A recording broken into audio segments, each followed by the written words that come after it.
So, one big beautiful bill, rapid fire, from tip and overtime deductions to SALT, child tax credit, research and development, and more. In the next few minutes, we'll hit every provision we've covered and exactly how it could affect your payroll, your plan, and your pocket. Buckle in.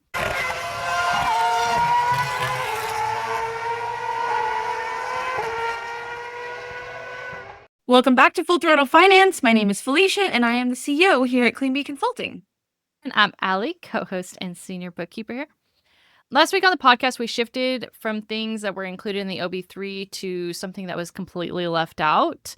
And that was the part of the meals deduction.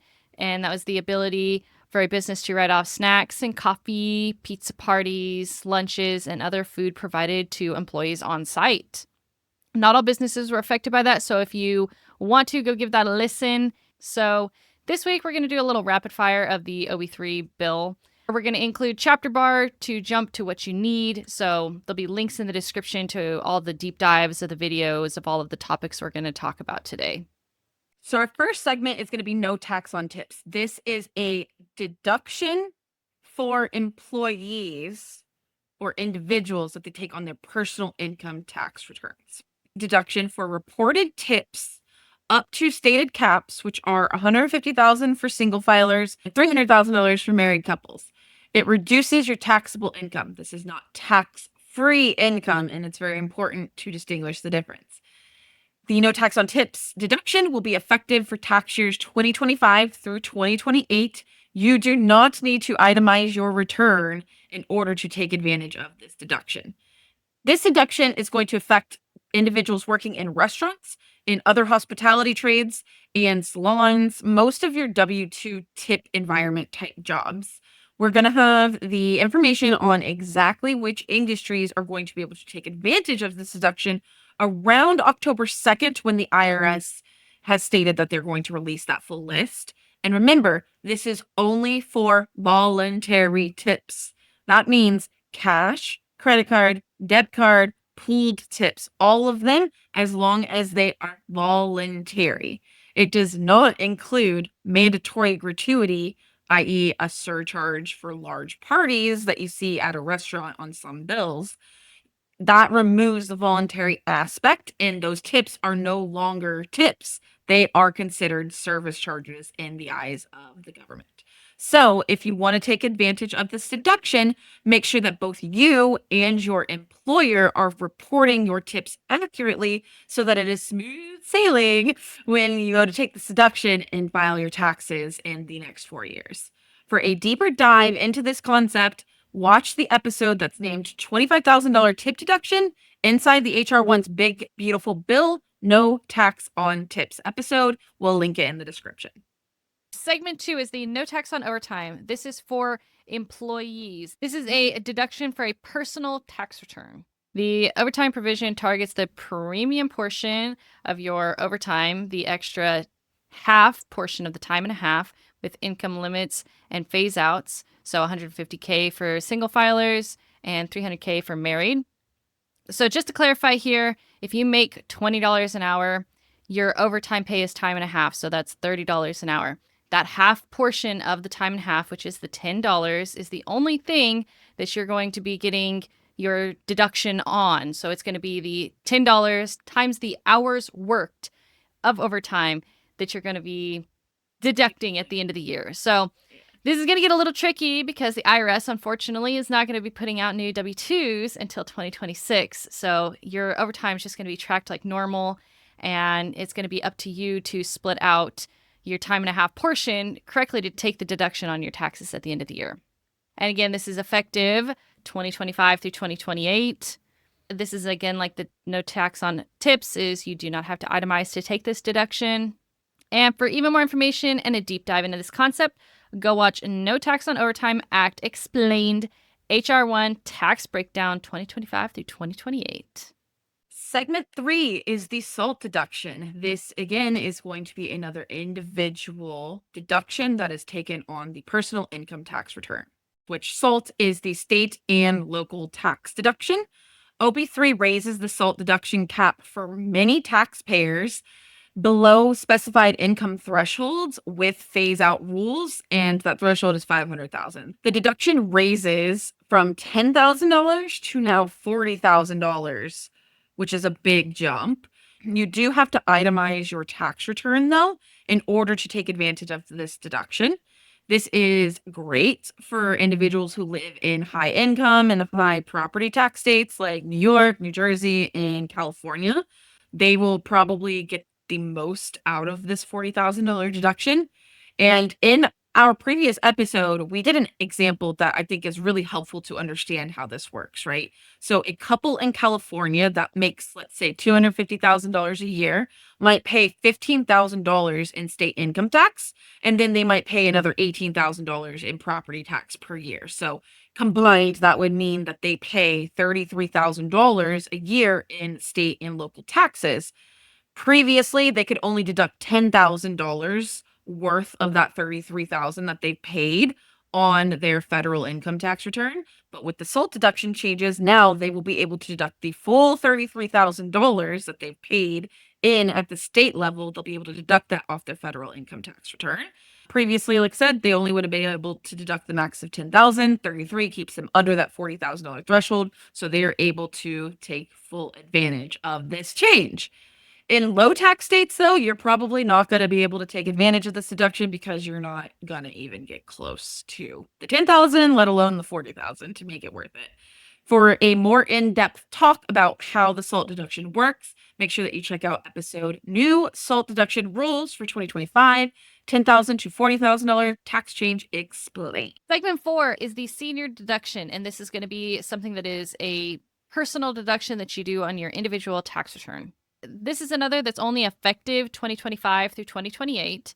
OB3 adds an additional standard deduction of $6,000 for ages 65 and up. And so if you're a married couple, you get $12,000, and that is if both spouses are above the age of 65. So this phases out starting at $75,000 for a single person and $150,000 for a married couple. You're able to take this deduction even if you're not itemizing, so this could be on top of your standard deduction. So this is really solid, especially since this stacks with other deductions. This one could really help out. This one could stack with your overtime, if you get tips, etc. So for more detail, watch the 2025 tax changes you need to know for Big Beautiful Bill deductions, and this one starts around the 14-minute mark. Segment 5 is going to be the car loan interest deduction, which again is another individual deduction that is taken on your individual income tax return. This one is another temporary one from 2025 to 2028. This allows taxpayers to deduct up to $10,000 a year of personal auto loan interest on vehicles where the final assembly of the vehicle happens here in the United States. There are some income phase outs that begin when you start making more than $100,000 as a single individual, or $200,000 if you're married filing jointly. And there's some criteria like the VIN and the assembly documentation that has to be included with the return when you file in order to take advantage of it. This affects households that are financing a brand new U.S. final assembled car, truck, SUV, motorcycle, vehicle, essentially. Vehicle that is for personal use only. It cannot be for business use. Leases do not qualify. This is, again, only for brand new cars that are purchased starting January 1st, 2025 and newer. You will need to verify that the final assembly actually occurred here in the United States. The dealership should be able to help you out with that. And if you have the VIN number, you can always use the government database to look this up to see as well, too. And 2, you're going to want to keep documentation of your loan statements because it's going to split out the principal for the loan amount that was paid down, and it is going to show the interest amount that you have paid throughout the year as well, too. For a deeper dive, make sure that you watch the 2025 tax changes that you need to know for Big Beautiful Bill deductions explained at around the 6-minute mark. Segment 6 is the child tax credit, and this is again going to be for a personal tax return. So you're going to file this on your individual tax returns. So the base credit is now moving to $2,200 per child starting in 2025. This is for children under the age of 18. So 17 and under, you will get $2,200 per child. So it is going to adjust with inflation. So starting in 2026, it will automatically adjust each year for inflation, so rounding to the nearest $100. The phase out remains $200,000 for single, $400,000 for married, and at least one parent and child need to have a valid Social Security number for the married filing jointly. So, for more detail, you can watch the episode named 2025 Tax Changes You Need to Know for Big Beautiful Bill Deductions Explained, and this one starts at around the 19-minute mark. Segment 7 is the inflation adjustments to tax brackets. This affects individuals and married filing jointly. This does not affect businesses. So every single year, the IRS adjusts tax brackets for inflation so that you don't get bumped up into a higher tax bracket just from the cost of living raises that you receive routinely through your employer. This keeps the bracket creep in check. And so what happens is that the bill changes how those adjustments are calculated moving forward. Instead of adjusting every single bracket evenly, the new rule only adjusts certain points. So specifically where the 12% tax bracket ends and the 22% tax bracket begins. And then again, where the 22% tax bracket ends and where the 24% tax bracket begins. So specifically that $45,000 to a couple $100,000, that range for annual gross wages. This starts with tax years that begin after December 31st, 2025. So this is going to start with not your tax return that you'll file in the beginning of 2026, but the tax return that you will file beginning in 2027. And if you want more information about this topic, make sure that you watch the 2025 changes that you need to know for Big Beautiful Bill Deductions Explained. This is right around the 2-minute mark. Segment 8 is the gambling and wagering losses. This is going to be for individuals, for a person filing their personal tax returns. Well, this one starts in 2026. So as of 2025, you'll be able to deduct all of your losses this year. In 2027, when you file your taxes for 2026, you're going to only be able to deduct up to 90% of your losses. So meaning even if you break even, you may owe tax on your remaining 10% of your winnings. For this one, you might want to keep a tight loss logs, request casino statements, and plan your estimated taxes if you gamble regularly or if this is what you do for a living. Keep your receipts. This one's going to hit pretty hard for those people. For more context, watch the new gambling tax rule in the Big Beautiful Bill, H.R. 1, Wagering Loss Deductions Capped at 90% podcast. Segment 9 is going to be the first one that's going to be for the employer. This is the FICA credits, and this is an employer tip credit expansion. What changed is the OB3 expands the FICA tip credit beyond restaurants to include more heavily tipped industries like salons and spas, barbers, etc. So employers may claim a credit on the employer portion of the FICA taxes paid on tip wages over the amount needed to reach minimum wage. What didn't change for the 2025 tax season is tips are still subject to FICA and income tax withholding through payroll. Employers claim the tip credit on their tax return, not through reduced withholding via payroll workflows. And for a deeper dive into this one, go check out the R&D, FICA credits, FMLA leave, and childcare benefits, One Big Beautiful Bill Explained. And this one starts around the 18-minute mark. Segment 10 is going to be another tax credit that is specifically for employers, and it is going to be the research and development, also known as R&D credit. OB3 restores immediate expensing for domestic research and development costs starting in 2025. Your foreign research and development costs still need to be amortized over the 15 years as it has been, but for domestic R&D costs, this is a big win. Small business lookback. If your average gross receipts are less than 31 million from years 2022 to 2024, then you can actually go back and retroactively fully expense your domestic R&D costs now, which is super cool. It's going to accelerate your unamortized 2022 to 2024 domestic R&D costs in 2025, or you could spread it across future years. The IRS does have a rule where you have to roll the credit back 1 year, and if it can't be applied within the 1 year you roll back, then you can roll it forward. But regardless, this could be a really big cash flow lever for growing businesses that are investing in research and development and improving processes. So what typically counts? It's going to be things like your wages, your contract research and cloud and computing costs, supplies and raw materials that are maybe consumed during the research process. And if you want to know if you're eligible or not, essentially you're looking to meet 4 test requirements that the IRS puts in place. It needs to be for permitted purpose. It needs to be technological in nature. You need to be aiming for a goal of eliminating uncertainty along the process. And you need to show your process of experimentation. So this can apply to motorsports, developing a race machine, right? It could apply to a software developer that's creating a new software program. There are a lot of different industries where this could apply, but it's those 4 parts of the criteria test that need to be shown through things like test logs and recaps of your experimentation and the processes that you've gone through to actually test and validate some of these improvements that you're making to your machine, to your software, to your business, etc.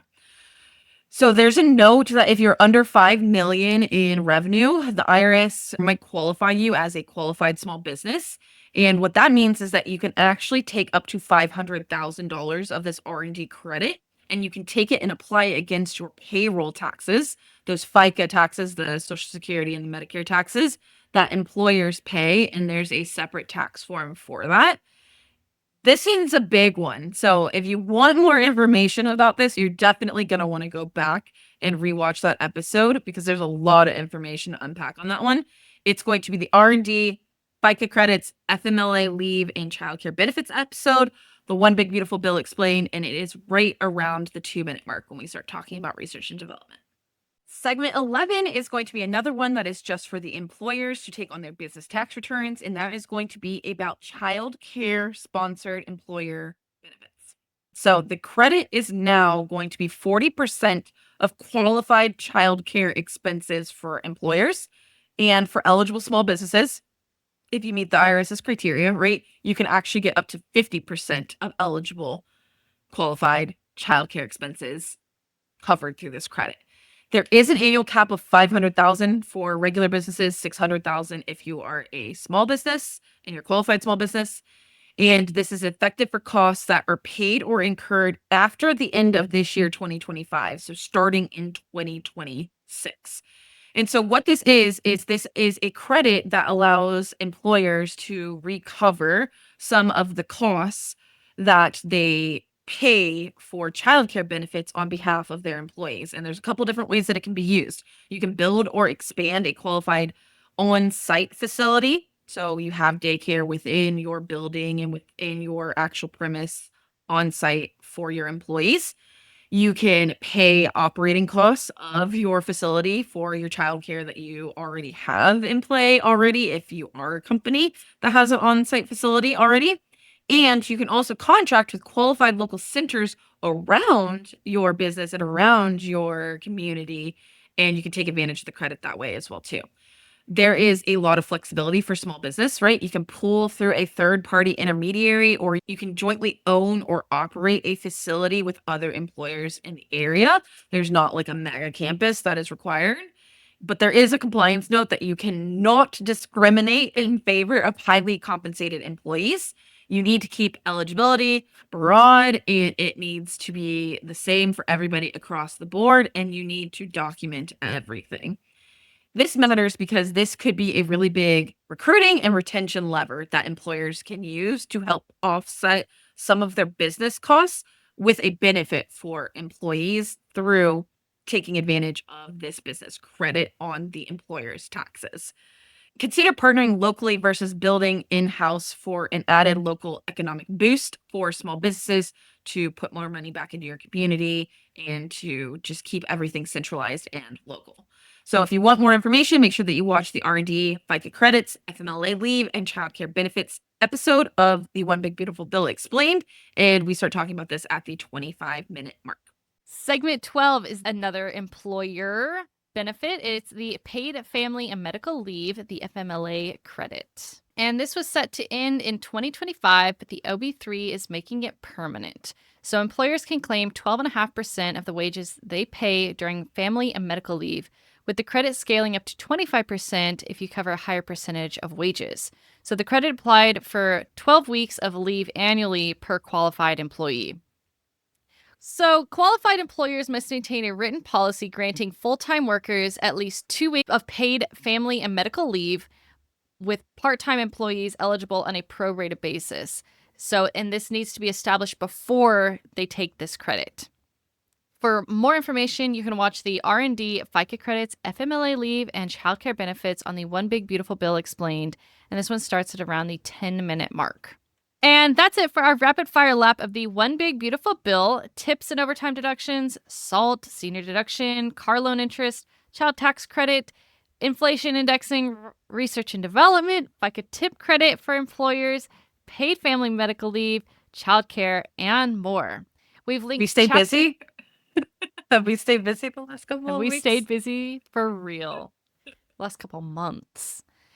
Touche. We've linked chapter deep dives for each provision in the description so you can jump to the one that hits your situation first or the best. And if this helped, like, subscribe, share with someone who might actually qualify for one of these topics. New episode drops every Friday, and if you want the full playlist of the OB3 breakdowns, it's right below. We'll see you next time.